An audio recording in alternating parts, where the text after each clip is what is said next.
Assalamualaikum warahmatullahi wabarakatuh. Alhamdulillah ya Allah, alhamdulillahi rabbil alamin. Alhamdulillahilladzi anzala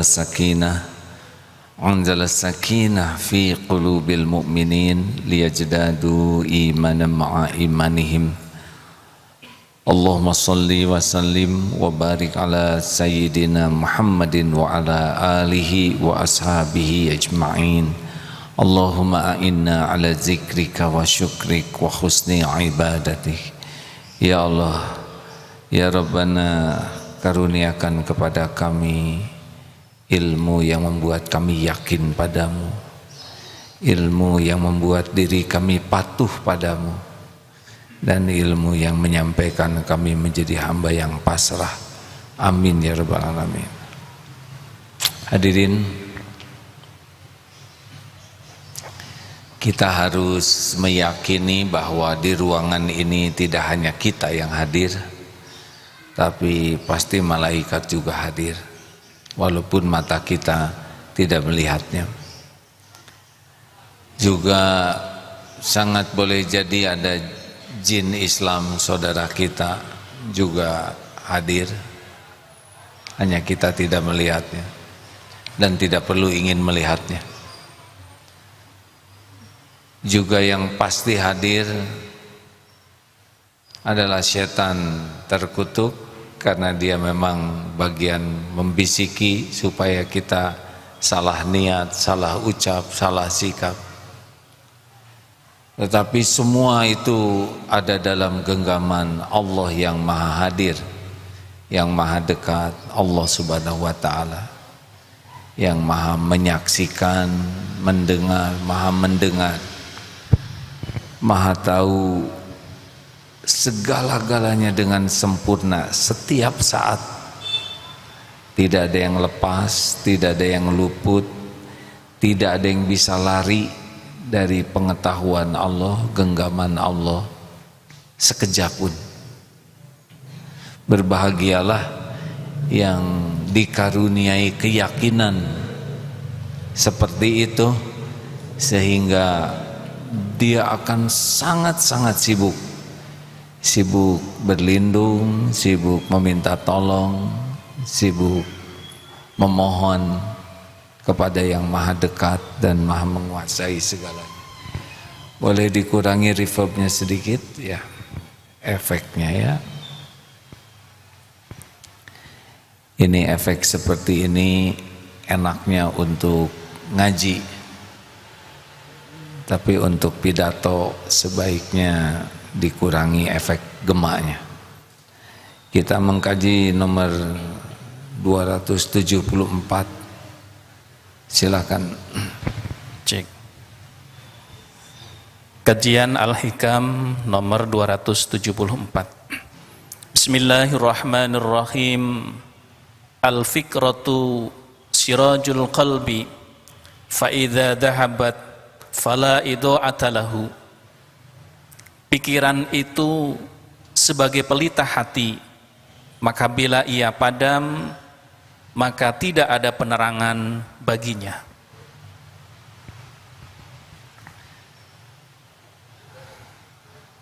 Al-fikratu sirajul qalbi. Pikiran itu sebagai pelita hati. Yang dapat saya pahami begini, seperti surat Ali Imran ayat 190 191 ya. Kita bisa simak bahwa orang yang ulil albab, orang yang berakal itu seperti apa? Fadhal. Quran surah Ali Imran surah ke-3 ayat 190 dan 191. A'udzu billahi minasy syaithanir rajim. Inna fi في خلق السماوات والأرض واختلاف الليل والنهار لآيات لأولي الألباب الذين يذكرون الله قياما وقعودا وعلى جنوبهم ويتفكرون في خلق السماوات والأرض ربنا ما خلقت هذا باطلا سبحان فقنا عذاب النار.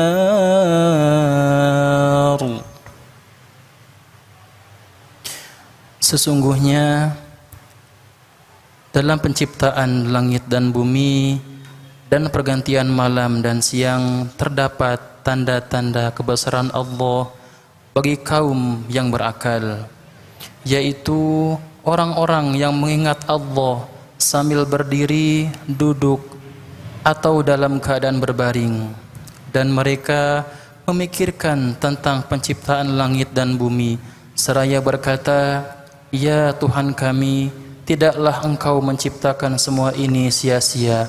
Maha suci Engkau, lindungilah kami dari azab neraka." Jadi yang paling mahal dari akal pikiran kita itu adalah menemukan ayat-ayat Allah.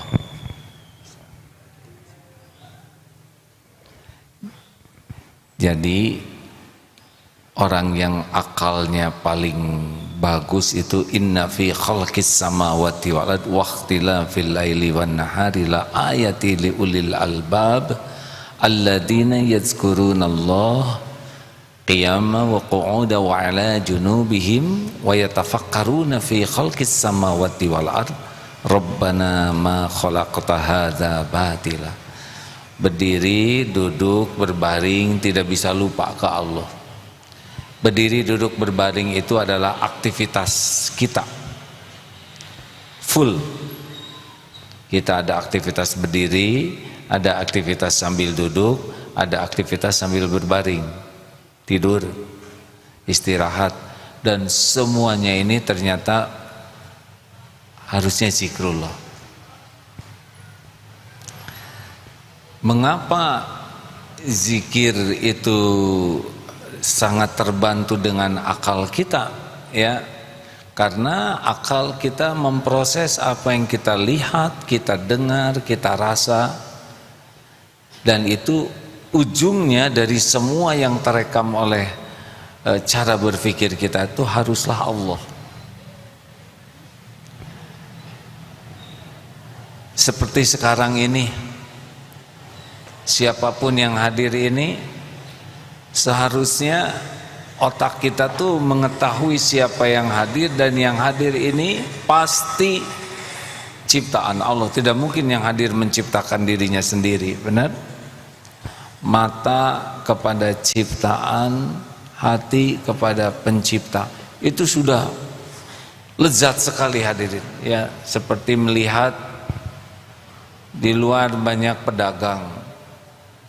Langsung bagi orang yang benar-benar hatinya tercahayai, melihat bagaimana ciptaan Allah yang beragam bentuknya. Ini manusia saja dulu, bagaimana Allah menciptakan dan mengurus setiap orang. Jadi kalau kita lihat orang-orang sebanyak ini misalnya, ini semua pasti ciptaan Allah dan pasti semuanya diurus Allah. Diberi makan, diberi minum, diberi akal, diberi pakaian, ini semua ada rezekinya, Allah yang memberi. Jadi mata melihat makhluk langsung terpikir bagaimana Allah membentuk, membeda-bedakan setiap makhluk.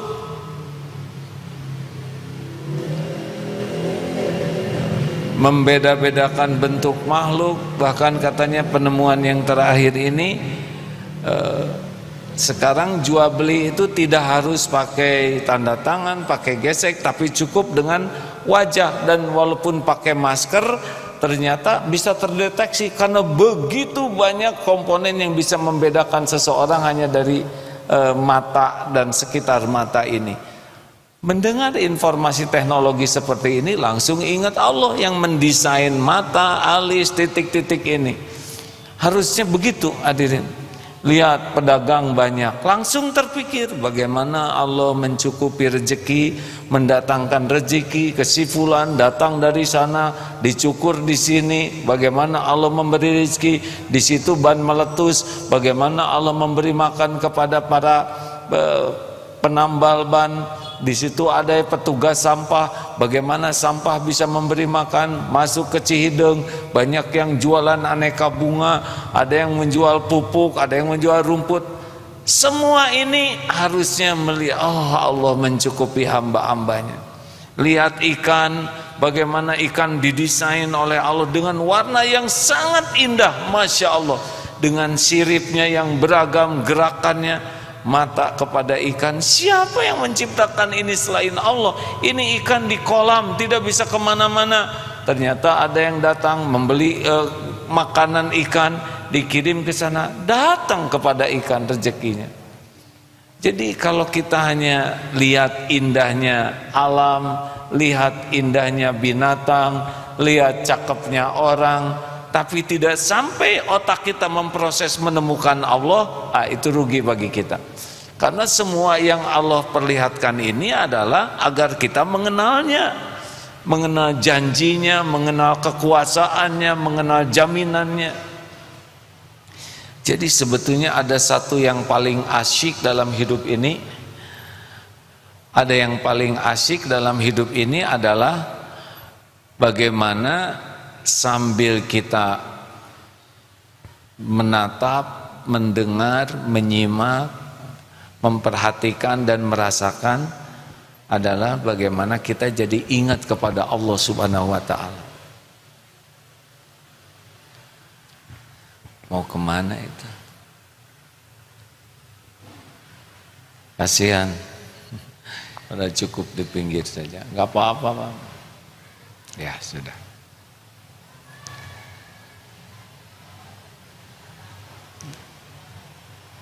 Istighfar. Astagfirullahaladzim. Jadi rekan-rekan sekalian, bagaimana sekarang kita melatih diri kalau melihat sesuatu jadi ingat Allah, itu saja intinya. Makin telat ingat ke Allahnya, maka biasanya sikap kita turun kualitasnya. Ketika saya lihat ada anak di sana, hakul yakin itu anak ciptaan Allah. Anak belum paham ini majelis ilmu. Anak juga bagus berada di majelis ilmu. Hanya mungkin tempatnya harus dicarikan yang pas dengan dunia anak-anak. Karena kalau bergerak terus kecenderungannya orang melihat yang bergerak. Tinggal kita bantu, dan kewajiban DKM ya untuk membantu anak-anak bisa mendapatkan nikmatnya di rumah Allah, dan yang lain pun mendapatkan nikmatnya ibadah dan mencari ilmu. Lanjut ya. Jadi yang harus dilatih oleh kita adalah kecepatan kita ingat Allah. Karena fadzkuruni adzkurkum, kita ingat ke Allah dan Allah pasti tahu. Maka Allah pun mengingat kita, memperlakukan kita dengan spesial.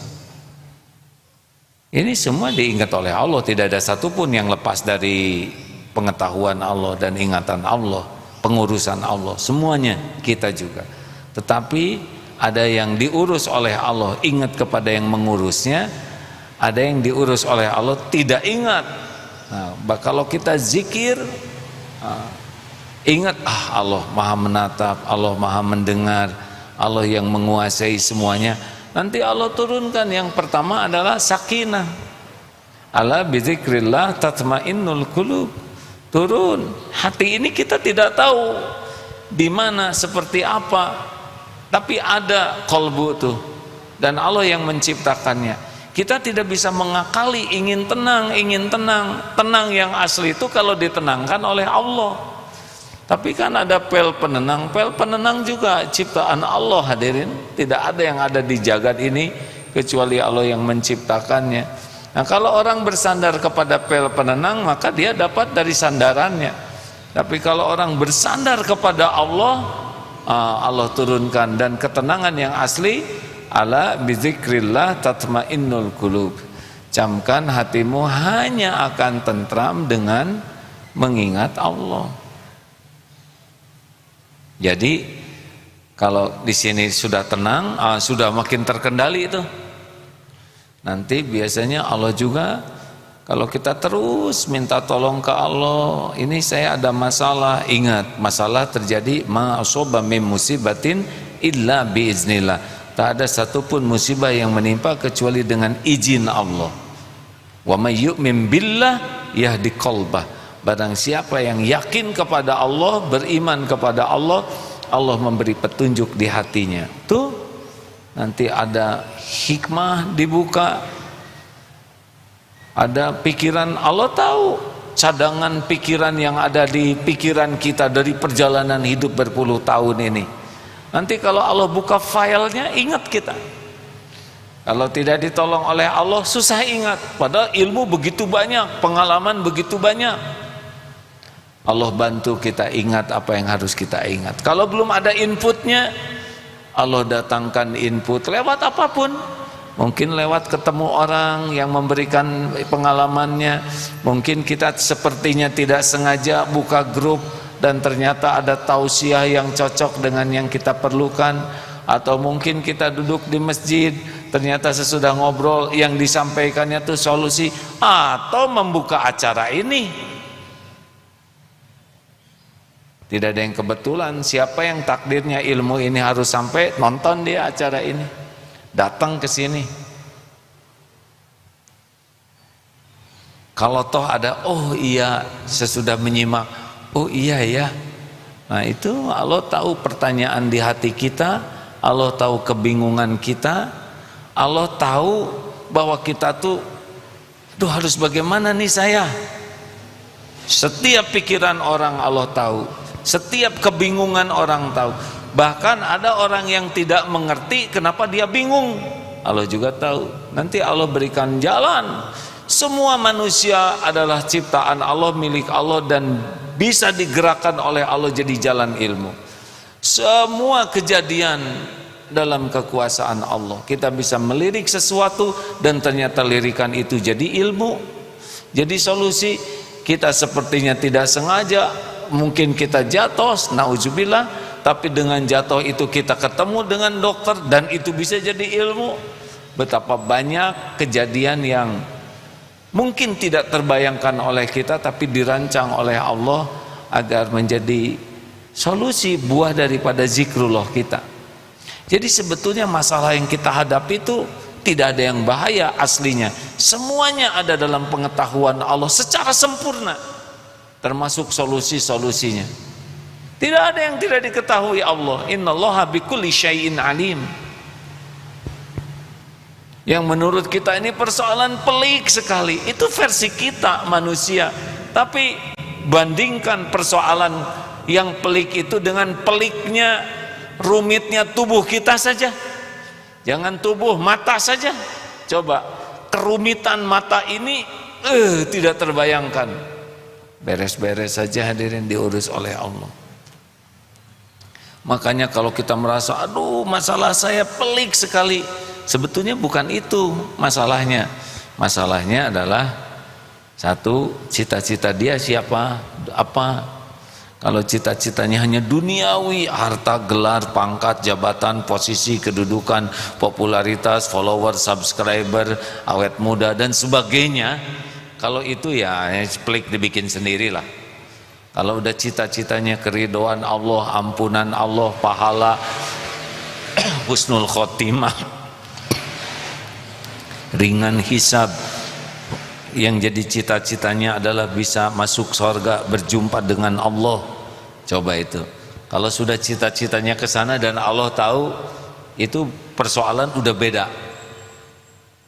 Tapi kalau pecinta dunia berat. Kalau pecinta akhirat, pecinta Allah ringan. Yang kedua, kepada siapa nih kita bersandarnya? Itu yang bikin berat ringan tuh.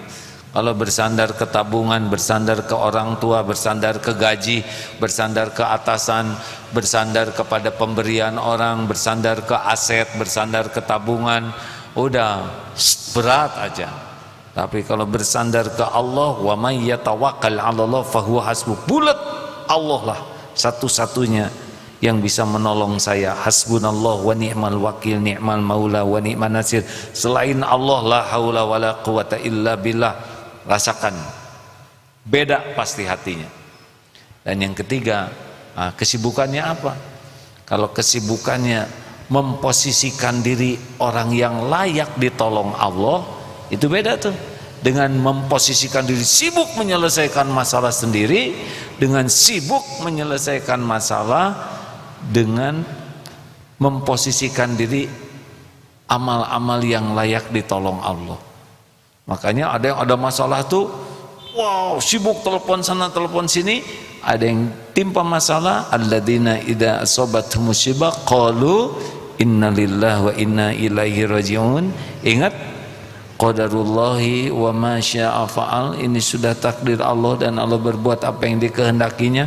Karena tidak harus tergesa-gesa, maka ambil wudu, sholat sunnah 2 rakaat, udah pakai prosedur itu. Wasta'inu bisabri wassalah. Kalau tidak emergensi harus kontak dokter dan sebagainya, ada waktu untuk sholat, sholat dulu itu. Tapi berapa banyak kita punya persoalan dan tidak sholat, tidak meluangkan dulu untuk sholat. Padahal Rasulullah SAW juga kalau kita ada hajat, dianjurkannya sempurnakan wudhu dan sholat. Ayo, kalau ada masalah, apakah kita serius mengamalkan apa yang Allah sukai, atau sibuk telepon sana telepon sini? Misal tidak sepenuhnya salah ya, harusnya kita coba. Sekali lagi, ada kalanya kita harus segera ya, tidak sempat sholat, tapi pasti sempat doa dong, karena doa sambil bergerak bisa. Jadi ketika telepon ini sambil bicara dengan yang ditelepon, jangan lupa bicara juga kepada yang menguasai yang menelepon. Jadi masa aduh gimana?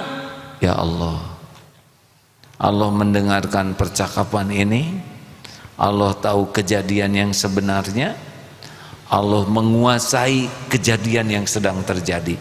Boleh itu anaknya jatuh, telinga mendengar, tapi harus langsung ingat ini anak ciptaan Allah, jatuh dengan izin Allah, yang bisa menolong juga Allah, yang mengatur anak ini bisa selamat adalah Allah. Ini dengar ini laporan tentang anak jatuh, tapi tidak terputus dari Allahnya. Masya Allah. Contoh membangunkan anak mau sholat, bangun, apalagi pakai sepakan kaki itu ya, bangun, bangun. Kenapa harus begitu kan? Ini anak ciptaan Allah, milik Allah, amanah Allah, setiap saat dalam kekuasaan Allah. Allah menyaksikan orang tuanya seperti apa. Apa tidak lebih baik kita disaksikan oleh Allah, lebih kasih sayang? Boleh misalkan anak ini masih baru mau masuk remaja, nah bismillahirrahmanirrahim, ya Allah, hanya Engkau yang kuasa membangunkan anak ini. Belai rambutnya, bangun sayang, sudah waktunya sholat subuh. Insya Allah Allah bakal suka sama yang bangun. Tapi ke Allah, ya Allah, terimalah ya Allah, bangunkan anak ini. Ayo bangun. Allah melihat dan tidak sulit. Bandingkan dengan ngebangunin anak pakai guling, bangun, pakai bangun. Allah menyaksikan di mana kasih sayang kan? Haruskah seperti itu? Apalagi pakai kaki nyepaknya. Anak tuh mikir, ini teman saya sholatnya jelek tapi kok baik akhlaknya, Ini bapak saya, ibu saya sholatnya rajin tapi sepak-sepak begini. Allah yang kuasa membangunkan. Nah hadirin sekalian, jadi intinya otak ini, akal pikiran ini adalah bekerja untuk terus menerjemahkan apa yang terekam oleh mata, telinga, tubuh ini diproses menjadi zikrullah. Dan sebetulnya itulah kerjaan kita yang utama. Apa yang bisa kita lakukan tanpa pertolongan Allah? Tolong jawab. Apa yang bisa kita lakukan tanpa pertolongan Allah? Gak ada. Kita ini la haula wala quwata illa billah. Kita ini tidak ada daya, tidak ada kekuatan tanpa pertolongan Allah. Toh banyak kita bisa berkumpul tanpa doa, orang banyak berbuat tanpa doa, ya oleh Allah ditakdirkan berbuat, tetapi tidak ada nilai apa-apa. Ayolah hadirin, kita mikir menginginkan apapun harus minta ke Allah, kita mikir takut mencemaskan apapun harus berlindung ke Allah, karena cuman Allah lah satu-satunya pemilik, penguasa, penentu segala-galanya. Innallaha ala kulli syai'in qadir.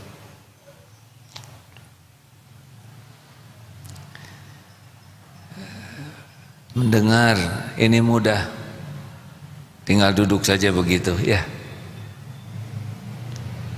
Berbicara agak susah sedikit dibanding mendengar. Mempraktekannya harus dengan mujahadah. Kenapa?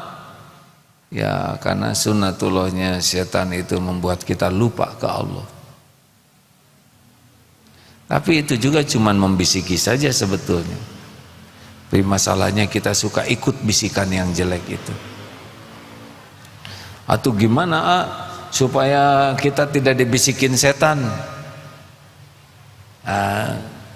Biarin aja dia ngebisikin. Yang penting, apa yang penting? Halo, yang penting apa? Nyuruh setan bungkem, itu pekerjaan dia ya. Yang paling penting kita dilindungi Allah, beres ya. Mau sampai dower setan menipu kita, kalau kita dilindungi Allah selamat. Pertanyaannya, kalau lagi situasi sulit nih, banyak godaan, pernah tidak kita nyebut a'udzubillahi minasyaitonirrajim? Enggak kan? Ada sesuatu yang menggoda, yang nyata kelihatan, banyaklah dari internet, dari HP. Pernah tidak kita a'udzubillahi minasyaitonirrajim? Enggak, kenapa? Karena itu yang paling ditipu supaya enggak keluar doanya. Malah subhanallah, masya Allah gitu. Enggak pas ya. Padahal Allah melihat. Allah melihat kita lagi lihat apa, buka situs apa. Allah tahu setiap lirikan mata kita. Allah tahu pertemuan dengan siapapun. Dan setan pasti membisiki. Harusnya kalau kita udah ada terasa nih, ini kegoda nih, ini bahaya nih buat nafsu. A'udzubillahi minasyaitonirrajim. A'udzubillahi minasyaitonirrajim. Pasti Allah mendengarkan orang yang berlindung kepadanya. Pasti loh hadirin. Dan Allah tahu kita berlindung kepadanya, dan mudah saja kita tidak tertarik dengan tipu daya setan. Jadi itulah sebetulnya pekerjaan inti yang harusnya kita miliki, senantiasa kontak dengan Allah, senantiasa minta tolong ke Allah, berlindung ke Allah, dan nanti Allah yang mengatur hati, pikiran, lirikan, ucapan, gerakan kita. Dengan pertolongan Allah nanti kita jadi solusi. Apakah kita sendiri yang menyelesaikannya atau Allah bolak-balik orang lain menyelesaikannya, mudah aja bagi Allah. Bisnis lagi susah, ya kita harus tahu bahwa yang menggerakkan pembeli itu adalah Allah. Oh kalau gitu kami belum dikasih rezekinya, ya tapi Allah tahu ini yang dagangnya ini benar atau enggak. Ibadahnya benar tidak, husnudon tidak ke Allah, tobat tidak, bisa jadi dimampetin oleh Allah itu buah daripada kelalaiannya ke Allah. Jadi tidak cukup, memang sekarang takdirnya sedang seret ya. Padahal takdir seret itu sangat boleh jadi diundang oleh perilakunya yang layak diseretin. Halo?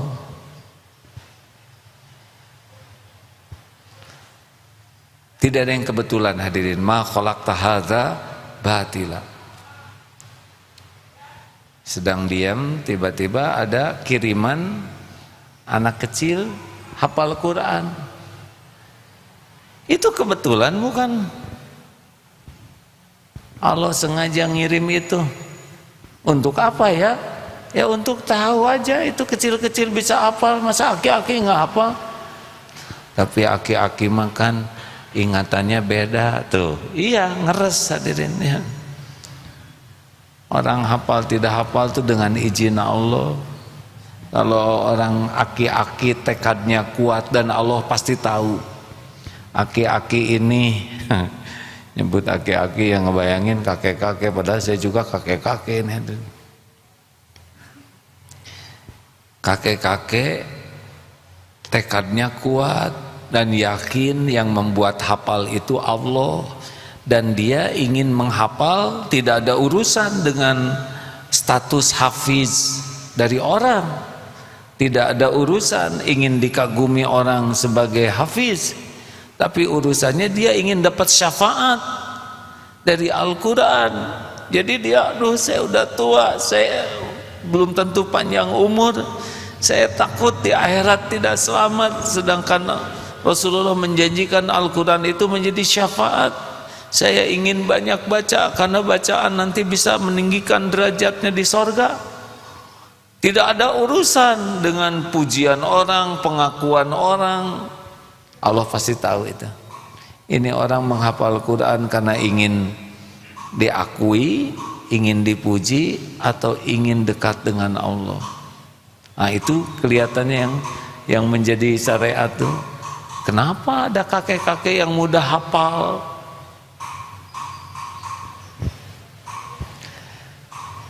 Jadi Allah tahu persis pikiran, hati, apapun yang kita lakukan.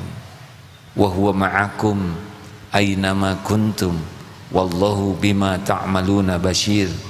Dan dia Allah bersamamu dimanapun kau berada, dan Allah melihat apapun yang kau kerjakan. Khabirum bima ta'malun, dan Allah mengetahui dengan teliti apapun yang kita perbuat.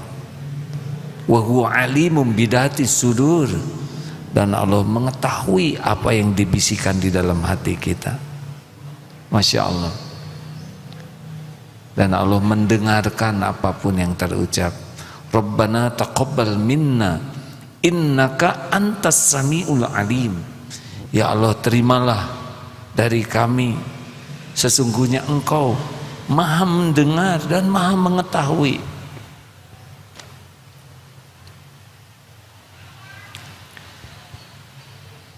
Jadi masalah terbesar kita itu adalah lupa ke Allah. Kalaupun ingat, kurang yakin, sehingga tidak keluar husnuzonnya kepada Allah. Semoga Allah menggolongkan kita menjadi ahlul yakin. Allahumma a'inna ala zikrika wa syukrik wa husni ibadatik. Allahumma inna nas'alukal huda wa tuqa wal afafa wal ghina. Allahumma inna nas'aluka imanan kamilan wa yaqinan sadiqan wa qalban khashi'an wa lisanan zakiran. Allahumma rzuqnal istiqamah ya muqallibal qulub sabbit qulubana ala dinik.